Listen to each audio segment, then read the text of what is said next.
Hello everyone, welcome to Kakao's Hideout. I am Kakao Konami. So for today's video, this is going to be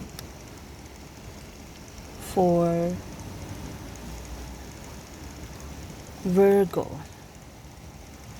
Let me see.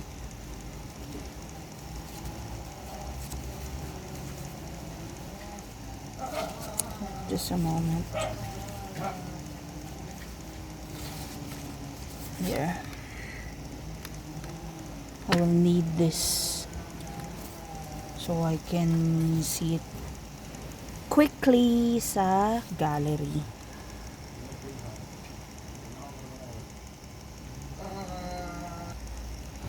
Anyway, where were we? So this is for Virgo. Choose a pile, which one, two, or which of these three ang re-represent ng 30-day forecast mo. This is a general reading, by the way. If it doesn't resonate, please do not take the message. For paid personal readings, check the description box below. Nandyan po yung contact details ko. And pause the video if you need more time. Okay? Now, let's proceed kay number 1.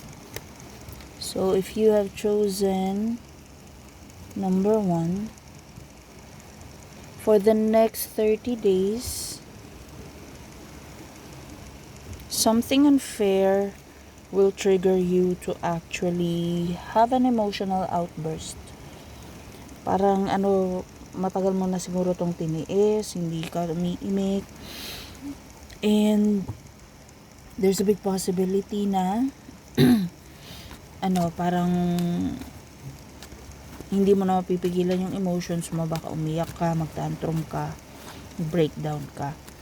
Hayaan mo lang. Pero another scenario that I'm seeing here is that there's a Pisces, Scorpio, Cancer, not necessarily, but someone who's prone to tantrums will do something in a very unfair way.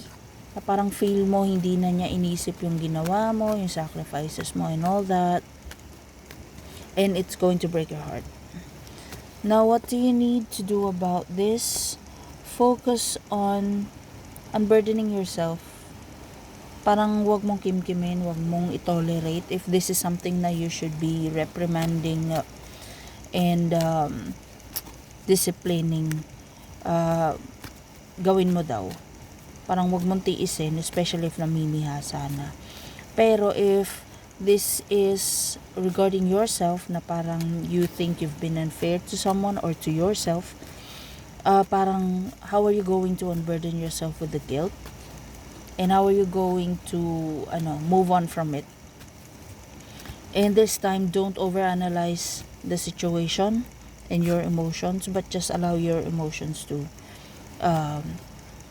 take over, kumbaga.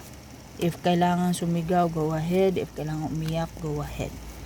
It's okay to let it out than tawag nitong baka masiraan ka pa.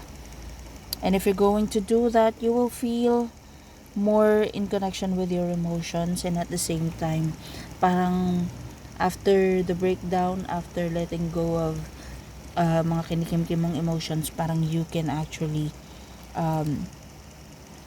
learn how to manage the emotions in a systematic kind of way.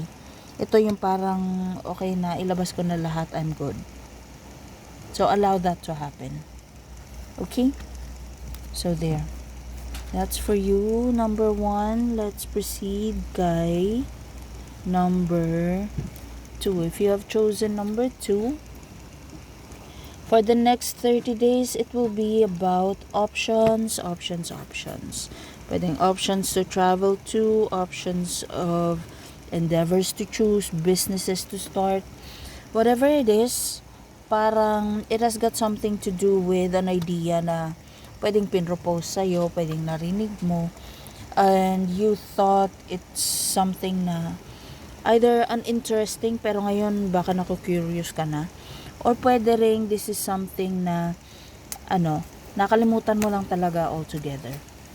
And it seems like someone's sharing the same idea, or maybe there's someone who's willing to assist you, especially financially or materially. Then go ahead and consider it.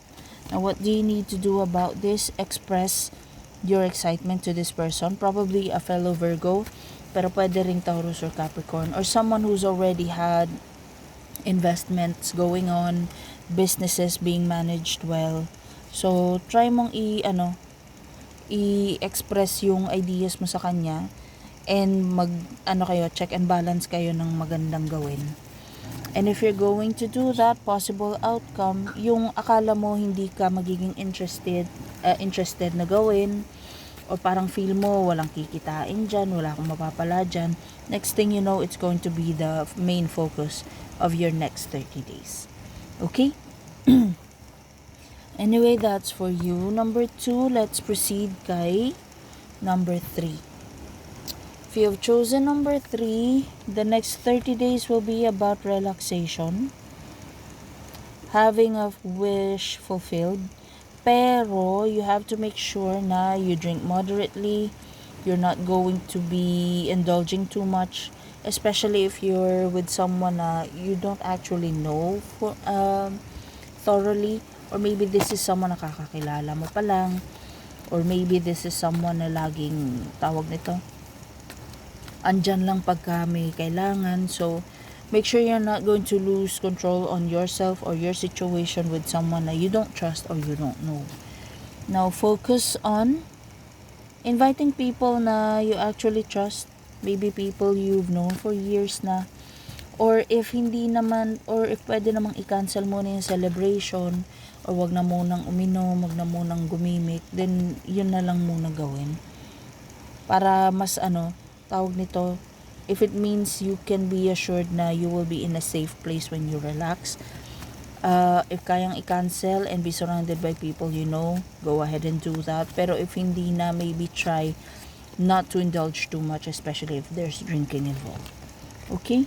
Bottom of the deck, Tower reverse. Maybe this is something na na-experience mo na before, and parang may intuition ka na baka mangyari uli yun. Let's say for example, nahipuan ka, nanakawan ka, or worse, na goyo ka about na scam ka. Then if your intuition is telling you na baka maulit uli yung situation na yun, then be extra careful. Don't try to ignore your intuition regarding this matter. Okay? And be safe always. So there. Pray always, of course. That's for you, Virgo, and thank you so much for watching. Again, for paid personal readings, just send me a private message. Check the description box below. Thank you.